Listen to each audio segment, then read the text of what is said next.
हाँ जी, 12th class reactions कर रहे थे हम, जो केमिकल रिएक्शंस हैं आपके पास एल्डिहाइड एंड कीटोन की।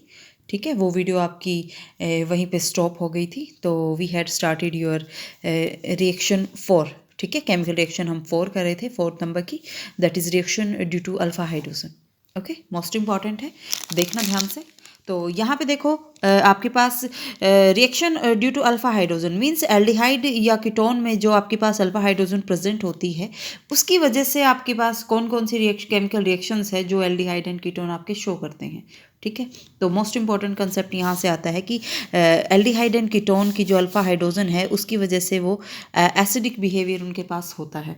क्वेश्चन ये है कि आपके पास अब आपके माइंड में क्वेश्चन ये आना चाहिए कि जो एसिडिक बिहेवियर है, एसिडिटी, अल्फा हाइड्रोजन का एसिडिक बिहेवियर आपका प्रोड्यूस कहाँ से हुआ। ठीक है, तो हम यहाँ पे कार्बोनिल कंपाउंड की बात कर रहे हैं। आपके पास एल्डिहाइड कीटोन एसिडिक नेचर की वजह से जो अल्फा हाइड्रोजन के पास होता है, तो उसकी वजह से बहुत सारी जो केमिकल रिएक्शन है वो शो करते हैं। ठीक है, ये एसिडिक बिहेवियर आपका अल्फा हाइड्रोजन का आता है, क्योंकि जो अल्फा हाइड्रोजन है that is attach to the carbonyl group. ठीक है, कि जो आपके पास अल्फा कार्बन है वो आपका डायरेक्टली कार्बोनिल ग्रुप के साथ अटैच होता है, और कार्बोनिल ग्रुप आपका स्ट्रॉन्ग इलेक्ट्रॉन विड्रॉइंग ग्रुप होता है। ओके, इलेक्ट्रॉन विड्रॉ करता है, तो यहाँ से जो हाइड्रोजन है उसको रिमूव करना आपके लिए इजी हो जाता है। ठीक है, तो यहाँ पे आपका जब भी आपका कोई भी बेस आपका हाइड्रोजन के ऊपर अटैक करता है, तो यहाँ से आपका जो है नेगेटिव चार्ज आपका शिफ्ट हो जाता है कार्बन के ऊपर। तो जो नेगेटिव चार्ज है वो आपका रेजोनेंस से स्टेबलाइज हो जाता है, जो भी आपके पास कंपाउंड यहाँ पे बचता है आफ्टर रिमूविंग हाइड्रोजन। ठीक है, तो ये चीज़ हम पढ़ चुके हैं कि यदि हाइड्रोजन को रिमूव करने के बाद आपके पास जो प्रोडक्ट बनती है वो रेजोनेंस से स्टेबल हो, तो मीन्स वो कंपाउंड आपका स्ट्रॉन्ग एसिड की तरह बिहेव करता है। ठीक है, तो यहाँ से भी एल्डिहाइड या कीटोन से भी जब हम हाइड्रोजन रिमूव करते हैं तो वहाँ से आपका जो भी प्रोडक्ट बनती है that is stabilize due to resonance. ठीक है, इसलिए हम बोलते हैं कि जो कंपाउंड है वो आपके एसिड की तरह बिहेव करते हैं। ओके, अब आपके पास जो एसिडिटी ऑफ अल्फा हाइड्रोजन की वजह से जो केमिकल रिएक्शंस होती हैं, उसमें फर्स्ट रिएक्शन हम आपकी स्टडी करते हैं, that is the aldol condensation. Okay, तो एल्डोल कंडेंसेशन मीन्स आपके पास क्या होता है, आपके पास एल्डिहाइड एंड कीटोन दोनों इस टाइप की रिएक्शन आपकी शो करते हैं। आपके पास एल्डिहाइड और कीटोन जिसके पास कम से कम एक आपके पास अल्फा हाइड्रोजन प्रेजेंट होनी चाहिए, वो रिएक्शन दिखाता है दिस कंडेंसेशन रिएक्शन। ठीक है, और जो रिएक्शन है वो आपकी डाइल्यूट एल्कली की प्रेजेंस में होगी। एल्कली आपका जो बेस होता है उसकी प्रेजेंस में होगी, जो आपका कैटलिस्ट की तरह यूज़ होगा। ठीक है, और वहाँ से आपकी जो प्रोडक्ट बनेगी वो आपकी बीटा हाइड्रोक्सी एल्डिहाइड बनेगी, जिसको आप एल्डोल बोलोगे, या कीटोन के केस में आपकी बीटा हाइड्रोक्सी कीटोन्स बनेगी, जिसको आप कीटोल बोलोगे। ओके, और इस रिएक्शन को आप बोल दोगे एल्डोल रिएक्शन। ओके, अब ये रिएक्शन होती कैसे है वो देख लो आप यहाँ पे। अब कंडेंसेशन रिएक्शन है तो मीन्स दो जो आपके पास एल्डिहाइड ग्रुप है दे विल कंडेंस टुगेदर, एक दूसरे के साथ वो जुड़ जाएंगे। जुड़ेंगे कैसे, उसका जो तरीका है, जो ये रिएक्शन यहाँ से प्रोडक्ट बनी है, वो एक बार मैं आपको थोड़ा सा मैकेनिज्म का एक बार ओवरव्यू दे देती हूँ। ठीक है, तो उसको एक बार ध्यान से देखना। Mechanism is not the part of your syllabus, but reaction को अंडरस्टूड करने के लिए आप इसको एक बार ज़रूर देख लो। ठीक है, बाकी आप स्किप भी कर सकते हो, आप डायरेक्ट यहाँ से प्रोडक्ट बनाना सीख लेना फिर। ओके, तो देखें यहाँ पे एक्चुअल में होता क्या है।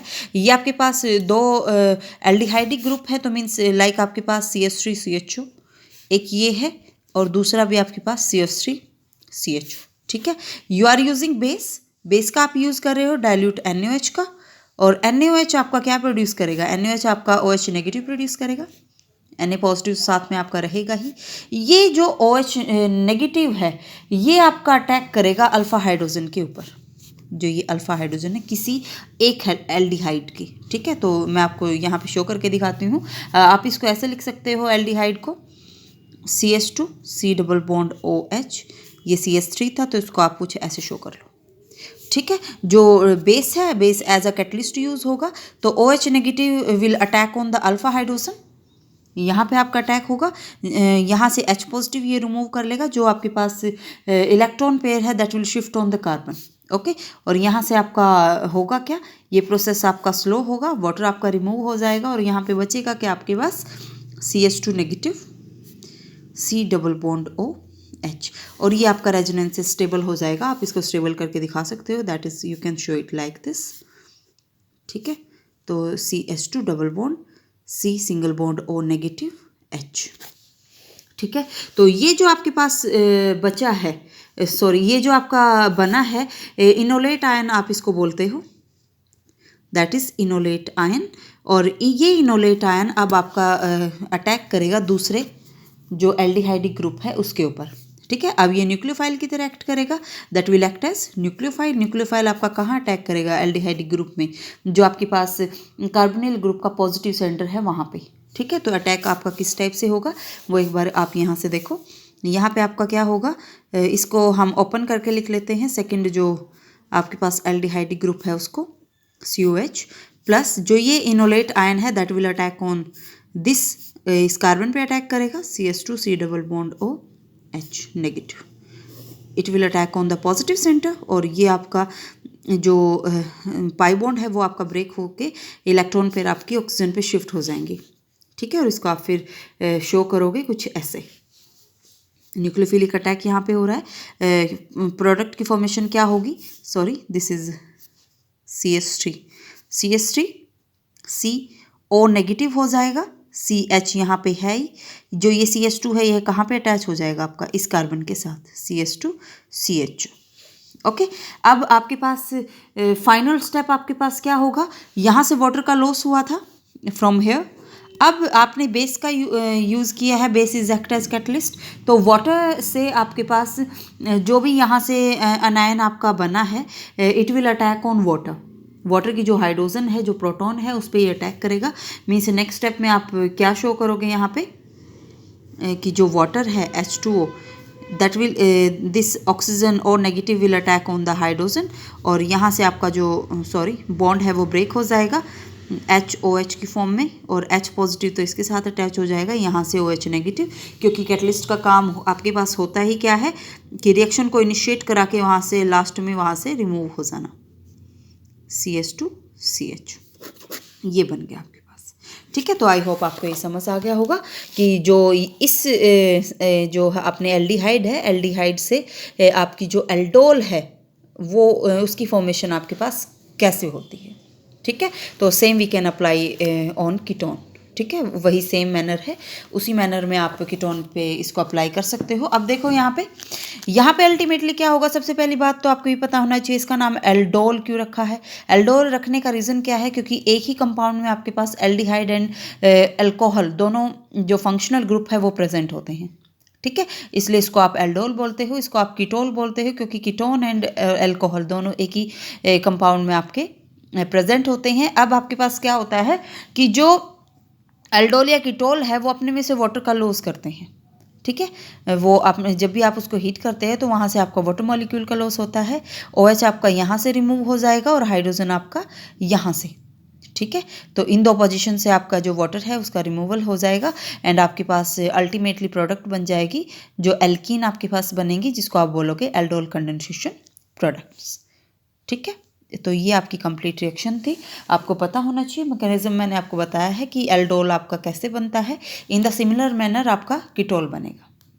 ओके, यदि आपको डायरेक्ट ये कंफर्म करना है कि आपके पास प्रोडक्ट फॉर्मेशन आप कैसे दिखाओगे यहाँ पे, तो मैंने यहाँ पे शो कर रखा है, देख लो। दोनों के दोनों जो एल्डिहाइड ग्रुप है उसको आप लिखो यहाँ पे, और एक की ऑक्सीजन को रिमूव करो, दूसरे की 2 अल्फा हाइड्रोजन को, और दोनों को आपस में डबल बॉन्ड से कंबाइन कर दो, तो वो आपके पास डायरेक्ट प्रोडक्ट फॉर्मेशन आप करना वहाँ से सीख जाओगे। ठीक है, उसके बाद आपकी जो नेक्स्ट रिएक्शन आती है that is the cross aldol. Cross aldol and aldol में सिर्फ एक ही फ़र्क होता है, वो फ़र्क मैं आपको बताती हूँ। Pattern remains the same. Okay, तो यहाँ पे आपका फ़र्क क्या होता है कि जब आप क्या करते हो, एल्डोल कंडेंसेशन आप सेम एल्डोल कंडेंसेशन ही आप कैरी करते हो, लेकिन वहाँ पे डिफरेंट एल्डिहाइड या डिफरेंट कीटोन्स का आप यूज़ करते हो। ठीक है, जैसे वहाँ पे तो लास्ट रिएक्शन में हमने दोनों के दोनों एस्टेल्डिहाइड यूज़ किए थे, लेकिन यहाँ पे आपके पास जो एल्डिहाइड है वो दोनों डिफरेंट है। तो यहाँ से आपकी 4 टाइप की प्रोडक्ट बनेंगी। 2 तो सेम एल्डिहाइड अपने ही एल्डिहाइड से कंबाइन होकर प्रोडक्ट बनाएगा, 2 आपका जो सेकंड वाला एल्डिहाइड है वो अपने एल्डिहाइड से कंबाइन करके प्रोडक्ट बनाएगा। बाकी जो 2 प्रोडक्ट बनेगी वो ये वाला जो है एल्डिहाइड वो दूसरे वाले से कंबाइन होगा, और एक बार दूसरे वाले की जो अल्फा हाइड्रोजन है उसका रिमूव होगा, वो पहले वाले से कंबाइन होगा। तो कहने का मीनिंग है 2 तो सिंपल प्रोडक्ट बनेगी, 2 क्रॉस एल्डोल प्रोडक्ट बनेगी। ठीक है, रिएक्शन को देखना, आपको अल्टीमेटली समझ आ जाएगी फ़र्क, डिफरेंस जो भी आपके पास होता है एल्डोल एंड क्रॉस एल्डोल में, वो मैंने आपको बता दिया है। ओके उसके बाद नेक्स्ट आपकी रिएक्शन आती है which is also very important reaction, this is the Cannizzaro reaction. Disproportionation reaction होती है। यहाँ पे आपके पास क्या होता है कि ऐसे एल्डिहाइड, इस कंडीशन को याद रखना, एल्डिहाइड जिनके पास कोई अल्फा हाइड्रोजन प्रेजेंट नहीं होती, वो तो एक ही टाइप का होता है, दैट इज़ द फॉर्मेल्डिहाइड। ठीक है, उसमें आपके पास वो सेल्फ ऑक्सीडेशन और सेल्फ रिडक्शन रिएक्शन आपकी शो करते हैं जब हम उनको किसी एल्कली के साथ ट्रीट कराते हैं, वो भी कंसनट्रेटेड एल्कली के साथ। ठीक है, तो रिएक्शन आई थिंक आपको समझ आ गया होगा। एल्डिहाइड जिनमें कोई अल्फा हाइड्रोजन प्रेजेंट नहीं होती, जब वो किसी कंसनट्रेटेड बेस के साथ आपकी रिएक्शन करते हैं तो उस एल्डिहाइड की, पर्टिकुलर एल्डिहाइड की सेल्फ ऑक्सीडेशन और सेल्फ रिडक्शन होती है। और आपको पता है self oxidation and self reduction एक ही कंपाउंड की होना, उसको आप क्या बोलते हो? डिस्प्रोपेनेशन रिएक्शन। ठीक है, तो वहाँ से आप देख लो, फॉर्मेल्डिहाइड है, सेल्फ ऑक्सीडेशन हुई और सेल्फ रिडक्शन यहाँ पे होती है। ऑक्सीडेशन से आपके एसिड प्रोड्यूस करेंगे, एसिड, लेकिन यहाँ पे पोटाशियम फॉर्मेट क्यों बनेगा? क्योंकि यहाँ पे आप बेस का यूज़ कर रहे हो विच इज़ पोटाशियम हाइड्रोक्साइड। ठीक है, तो यहाँ से आपका बेस पोटाशियम फॉर्मेट बन जाएगा और एक आपके पास बनेगा मिथेनॉल। ठीक है, तो ये रिएक्शन आपकी इंपॉर्टेंट है, इसको देख लेना। नेमी रिएक्शन है, बहुत इंपॉर्टेंट है। ओके उसके बाद आपकी लास्ट रिएक्शन यहाँ पे आती है इलेक्ट्रोफिलिक सब्स्टिट्यूशन। इलेक्ट्रोफिलिक सब्स्टिट्यूशन, अब एक चीज़ याद रखना, जो भी आपके पास फंक्शनल ग्रुप जिनमें आपका कार्बोनिल ग्रुप प्रेजेंट होता है वो डीएक्टिवेटिंग ग्रुप होते हैं। डीएक्टिवेटिंग ग्रुप होते हैं, या यू कैन से वो मेटा डायरेक्टिंग ग्रुप होते हैं। तो जब भी यहाँ पे आपकी इलेक्ट्रोफिलिक सब्स्टिट्यूशन, नाइट्रेशन जब भी आप करते हो, तो जो आपके पास आपका जो इलेक्ट्रोफाइल है that will attach on the meta position. ठीक है, और ये किस वजह से हुआ? Because they act as the deactivating group. Okay याद रखना कार्बोनिल कंपाउंड्स जो होते हैं। उसके बाद आपके पास इंटेक्स क्वेश्चन दिए हुए हैं, तो ये इंटेक्स क्वेश्चन आपने ट्राई करने हैं। यूजेस एक बार पढ़ लेना। आपके पास जो एल्डिहाइड या कीटोन के जो यूज़ होते हैं, ये इंपॉर्टेंट यूज़ यहाँ पे दिया हुआ है कि फॉर्मेल्डिहाइड को आप फॉर्मेलिन बोलते हो। 40% जो सॉल्यूशन होता है वो बायोलॉजिकल स्पेसिमेन को प्रिजर्व करने के लिए आप यूज़ करते हो। ठीक है, और ये फॉर्मेल्डिहाइड का यूज़ मैंने पॉलीमर चैप्टर वैसे आपको करा दिया था, वहाँ पे आप पढ़ चुके हो कि जब आप यूरिया फॉर्मेल्डिहाइड ग्लू बनाते हो, बेकेलाइट बनाते हो, तो वहाँ भी इसका यूज़ होता है। Means it is used also in the polymers. Okay, तो एक बार ये ज़रूर देख लेना। बेंजल्डिहाइड आपका परफ्यूमरी और डाई इंडस्ट्री में यूज़ होता है। ये एक जो एल्डिहाइड और कीटोन का पोर्शन है इस चैप्टर का, वो यहाँ पे आपका कंप्लीट हो जाता है। कोई भी प्रॉब्लम आती है तो आप मेरे से पूछ लेना। ठीक है, आपका जो होमवर्क रहेगा वो आपने इंटेक्स क्वेश्चन और जितने भी एग्जाम्पल अब तक दिए हुए हैं यहाँ तक, वो आपने कंप्लीट करने हैं। ठीक है, कल हम आपका नेक्स्ट जो टॉपिक है वो स्टार्ट करेंगे which is the carboxylic acid group. Okay, thank you.